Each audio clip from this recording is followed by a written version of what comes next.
Sinugod sa ospital ang ilang estudyante sa Batangas matapos mahirapang huminga dahil sa volcanic smog. Saksi si Paul Hernandez ng GMA Regional TV, Balitang Southern Tagalog.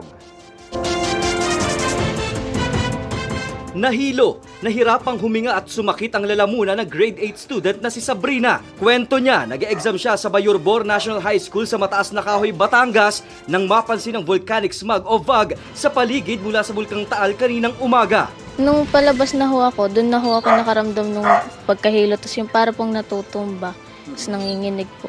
Dinala siya at iba pa niyang kaeskwela sa pinakamalapit na ospital.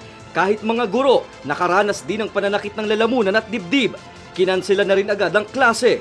Nahihirapan na magsalita at medyo bumabara na sa ilong. Naamoy nga po at saka nakakapungwing.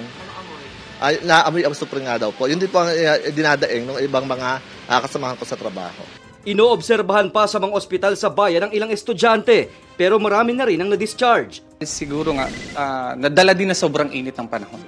Tapos kasabay nga yung nalalanghap nila na amoy. Kinumpirma ng PHIVOLCS ang volcanic smog o VOG na mula sa Taal.